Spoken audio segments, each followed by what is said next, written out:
This is the award-winning Lee Pitts Live. Brought to you by the North Law Firm. For car accidents and negligent security cases, call Joe at 239-337-1191. By Crime Stoppers of Southwest Florida.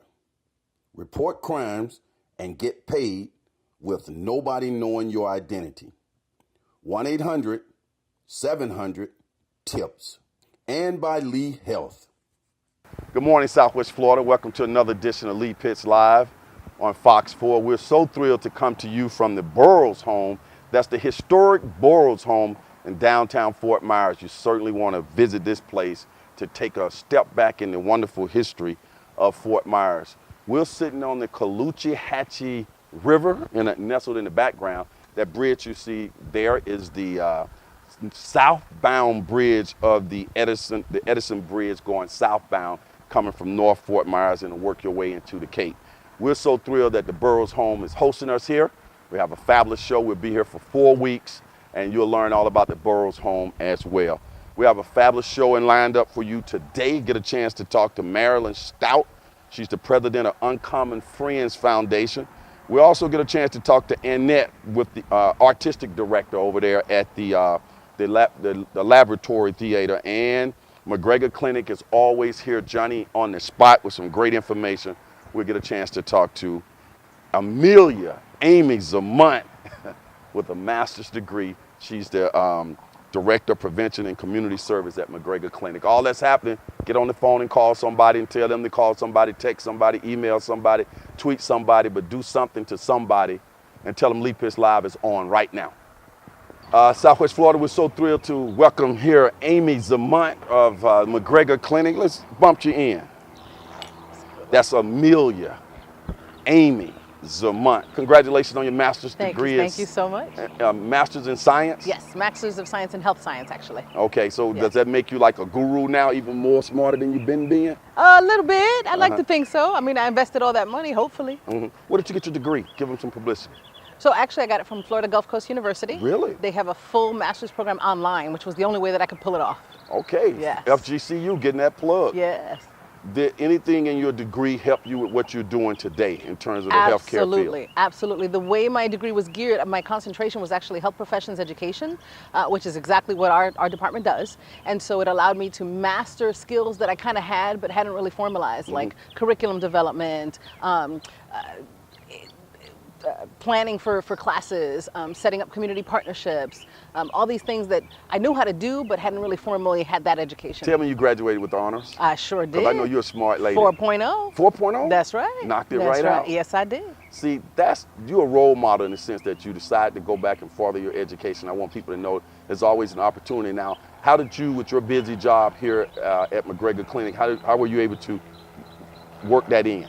So I'm gonna tell you, I had to give up something, and the thing I gave up a lot of was sleep. Okay. Really focusing on nighttime studying. The benefit of being online is you can be on there at 2, 3 in the morning and there's no time limit. So it worked out perfectly. Like I said, I gave up a lot of sleep, but it was worth it. I got that 4.0 and I got that piece of paper. I knew it. And check this out. Now, of course, I did my college days back in the 80s, old-fashioned, go to college and all that. I don't believe that I could get a degree. I got my master's degree in 85, but I don't think I could do it online, but I'm just probably psyching myself out, right? I'm gonna tell you, I thought the same thing, which Right. is why I delayed between the bachelor's and the master's. But when I finally did it, I have loved it. Okay. If I ever decide to go back for the PhD, I'm doing it online. Okay, I'm gonna go back and get my doctorate online. There you go. Doctorate in television. Hey, I should get an honorary doctorate. I put in enough hours already. There you go. Okay, so what's new in the world of HIV and AIDS these days? So on a national level, there's a lot happening. The first thing that's happening is the Health and Human Services Division is actually putting out calls now for input into the National HIV/AIDS Strategy update.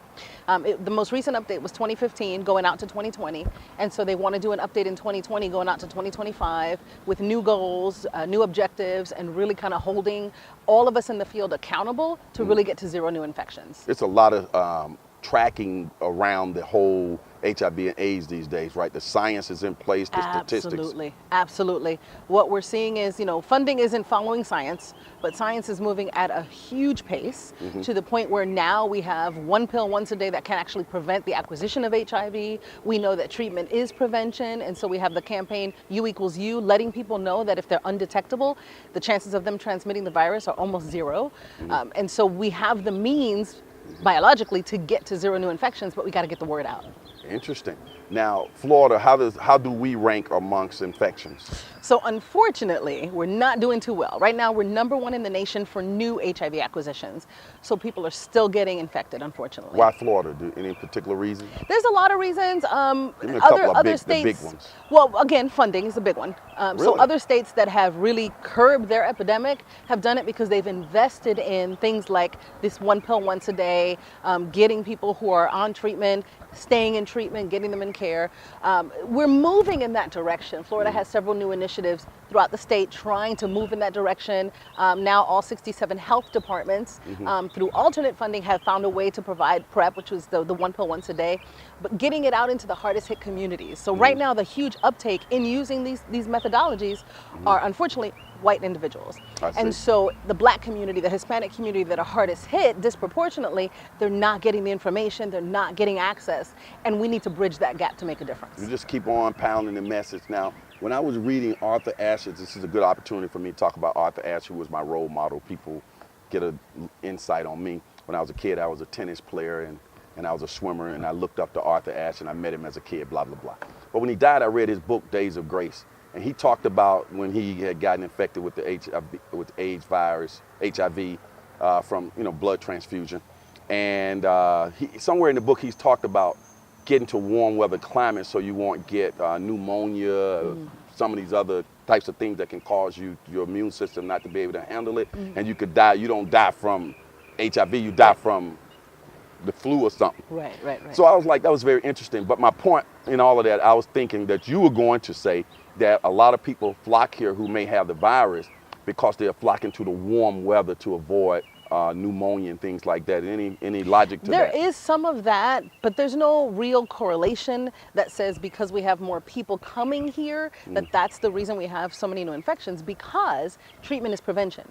And so if every single person that comes here from somewhere else is on treatment and is undetectable, meaning their virus is so low we can't pick it up. That's the key word, undetectable. You got it. If they're undetectable, they're not going to be transmitting it. Right. So the problem is individuals who don't know their status, who may be positive, who are walking around potentially exposing others. So that's one problem. People need to know their status, and we've talked about the difficulties with that. Right. Then the other side of it is individuals who do know their status, but because of denial, fear, stigma, they're not coming in to be on treatment, Right. or they don't stay on treatment. For whatever reason, their experience isn't good, for so many reasons. When you start multiplying all those reasons, it's really hard to get a control on it. It appears to me now with the advancement in technology, it's easier, more convenient for people to stay on treatment. Are you seeing any trends there?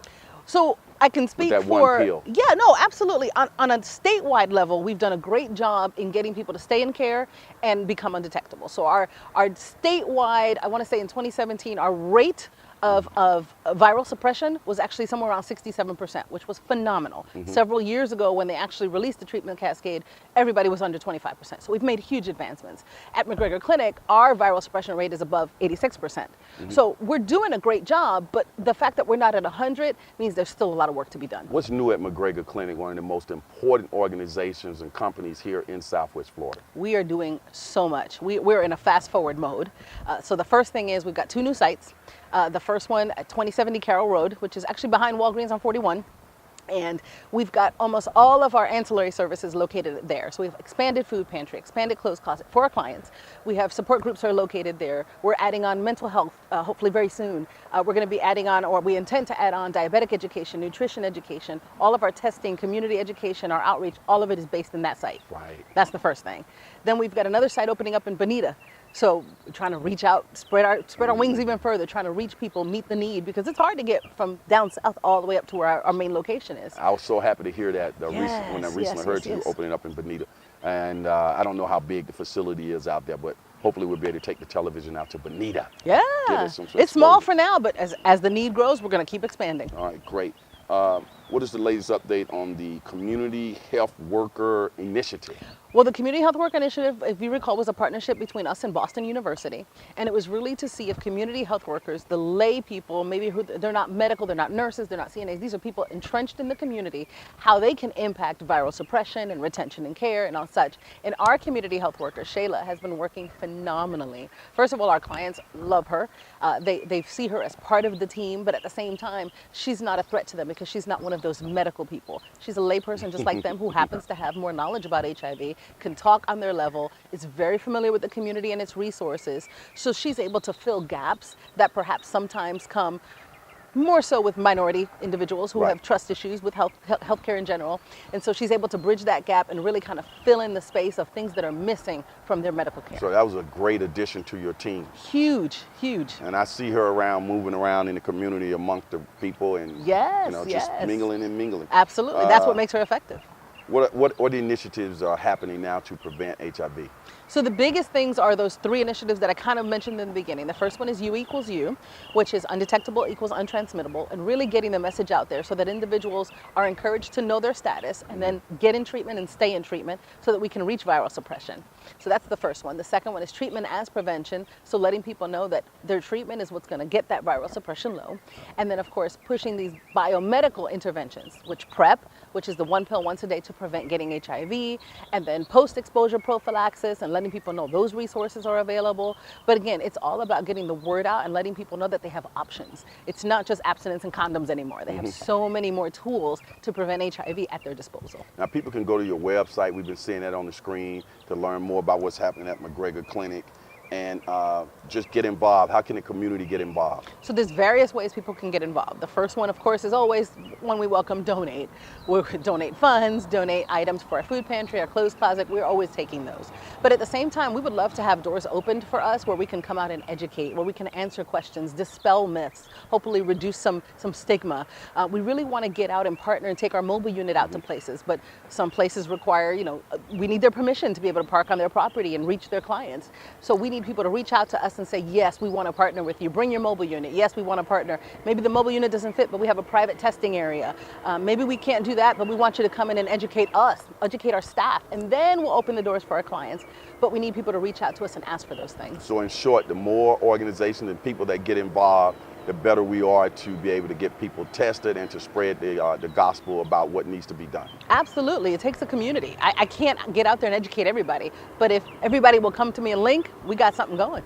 Well, Amalia, Amy Zamot. Yes, sir. Always a pleasure having you on the show. Absolutely. Thank you. And we look forward to getting you back in the future. Keep up the good work. Absolutely. Thank you. As the saying goes on this particular show, for those who say it can't be done, they're usually interrupted by those like Amy and all the fine people at McGregor Clinic who are doing it. We'll be right back and find out all about this place where we are, the Burroughs home, as we talk about the Uncommon Friends Foundation. We'll be right back.